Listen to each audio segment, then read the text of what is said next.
जय मसीह की। Good morning. आज सुबह प्रभु का वचन हमारे लिए पहला शमूएल अध्याय 2 आयत 29, फर्स्ट सैमुअल चैप्टर 2 वर्स 29 आपके लिए पढ़ना चाहती हूँ।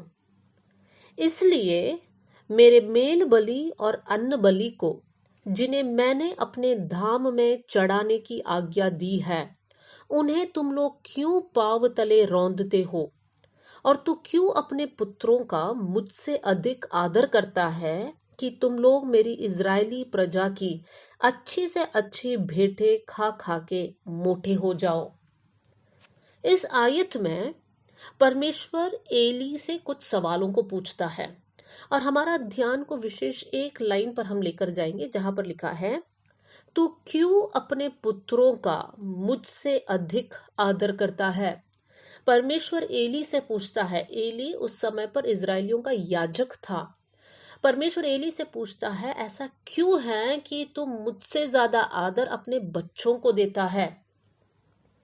मेरे प्रियो, आज हम अपने जीवन को जांचें और अपने आप से ये सवाल पूछे, क्या प्रभु को जितना आदर हम देते हैं उससे बढ़कर आदर क्या हम किसी इंसान या वस्तु को देते हैं? हमें चेक करना बहुत जरूरी है। मेरे प्रियो, हर विश्वासी अपने जीवन में यीशु मसीह को अपने जीवन का सबसे प्रथम स्थान में रखना है। मतलब हमारा जीवन का सारा आदर परमेश्वर को मिलना चाहिए, किसी और इंसान को या किसी और वस्तु को नहीं देना है, प्रभु को देना है। यहाँ पर हम एली के जीवन में वापस आएंगे। एली याजक है, लेकिन एली किस प्रकार का इंसान है? एली एक अच्छा याजक है। एली अपना काम अच्छे से करता था। जब शमूएल एली के साथ रहता था, शमूएल एक बालक था, तो उस समय पर एली शमूएल को अपना बेटा समान समझता था। पहला शमूएल 3 अध्याय और 16वीं आयत में हम पढ़ सकते हैं। इतना ही नहीं, एली शमूएल को सिखाता था कि प्रभु की बातों को कैसे सुनना, कैसे पहचानना, प्रभु बुलाता है तो क्या जवाब देना। ये सारी बातें एली शमूएल को सिखाया है। मतलब एली एक अच्छा इंसान है, उनके अंदर जलन, ईर्ष्या इत्यादि गलती नहीं है। लेकिन एली के अंदर एक कमी है, और वो कमी ये था कि उन्होंने अपने बच्चों को प्रभु के भय में नहीं बढ़ाया। वो अपने बच्चों को ज्यादा आदर देते थे। किससे ज्यादा आदर? प्रभु से ज्यादा आदर देते थे। एली के बच्चों के बारे में कुछ बातों को आपके सामने रखना चाहती हूँ। पहला शमूएल 2 अध्याय और 12वीं आयत से लेकर जब हम पढ़ते हैं, वहां पर एली के लड़कों के बारे में हम पढ़ सकते हैं। 12वीं आयत में लिखा है, एली के पुत्र तो लुच्चे थे, उन्होंने यहोवा को नहीं पहचाना। और आगे पढ़ते समय वहां पर हम देख सकते हैं, एली के लड़के इजरायली लोग जो बलिदान लेकर आते थे उसका भी अनादर करते थे। 22वीं आयत में हम पढ़ सकते हैं कि एली के लड़के जो है मिलाप वाले तंबू के द्वार पर सेवा करने वाली स्त्रियों के संग भी कुकर्म करते थे। कितनी दुख की बात है कि याजक के बच्चे प्रभु को नहीं पहचाना, प्रभु की बातों को नहीं समझा। इसके लिए जिम्मेदार कौन है? हम यहाँ पर बोल सकते हैं उनके माता पिता जिम्मेदार है, एली जिम्मेदार है। मेरे प्रियो, परमेश्वर को अगर एली आदर देता था तो एली अपने बच्चों को प्रभु के भय में लेकर आता, उनको सही समय पर अनुशासन, चाहे वो प्रेम से हो चाहे वो छड़ी लेकर हो, लेकिन उनको अनुशासन देकर प्रभु के व्यवस्था को सिखाता। लेकिन यहाँ पर एली अपने बच्चों को छोड़ दिया।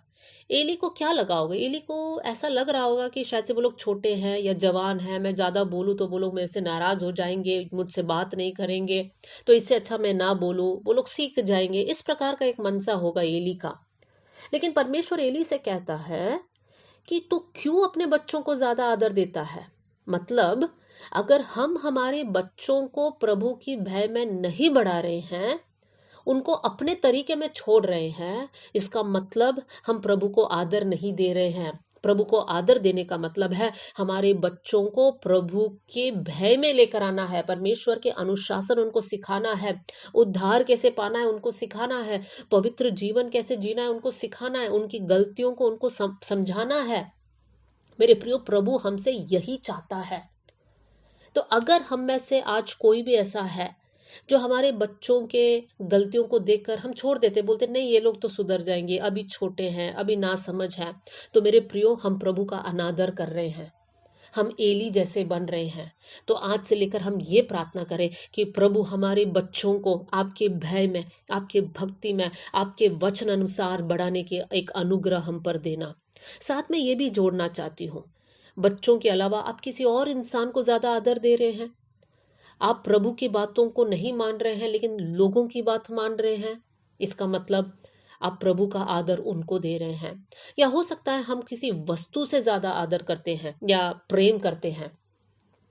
बहुत से लोग ऐसे हैं जो बहुत प्रार्थना करते हैं, उपवास करते हैं कि जॉब मिल जाए, प्रभु एक जॉब मिल जाए, लेकिन जैसे ही जॉब मिलता है वो लोग प्रभु को भूल जाते हैं, प्रार्थना करने भूल जाते हैं, बाइबल पढ़ने भूल जाते हैं, क्योंकि वो लोग जॉब में इतना व्यस्त है।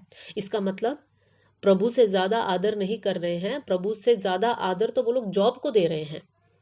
मेरे प्रिय भाई बहनों, आज हमें चेक करना है, हम किसको ज्यादा समय देते हैं, किससे ज्यादा प्रेम करते हैं, प्रभु से या कोई अन्य वस्तु से। हमारी जीवन को जांचे, होने पाए कि हमारा जीवन में से सिर्फ प्रभु को सारा आदर और महिमा मिले। आइए हम लोग प्रार्थना करें। स्वर्गीय पिता, आज का वचन के लिए मैं धन्यवाद करती हूँ। वचन के सामने हम अपने आप को समर्पण करते हैं प्रभु जी। परमेश्वर, हम यही दुआ करते हैं कि हमारे जीवन में ऐसा कोई भी वस्तु ना हो, कोई भी इंसान ना हो जिसको हम आपसे ज्यादा आदर दे प्रभु जी, लेकिन हम सबसे ज्यादा आदर सिर्फ और सिर्फ आपको देना चाहते हैं प्रभु। आप ही हमारा सब कुछ है प्रभु जी, आप ही हमारा परमेश्वर है, आप ही हमारा शरण स्थान है, आप ही हमारा बल है परमेश्वर पिता। हम आपसे प्रेम करते हैं प्रभु जी। वचन सुनने वाले हर एक भाई और बहन आज इस वचन के द्वारा परिवर्तित होने पाए कर मैं दुआ करती हूँ। आपसे सबसे ज्यादा प्रेम करने का एक मन सभी को देना, मुझे देना कर मैं प्रार्थना करती हूँ। आपने हमारी प्रार्थना सुन लिया, इसलिए धन्यवाद। आदर और महिमा आपको देते हुए यीशु के नाम से हम मांगते हैं, amen. God bless you all. जय मसीह की।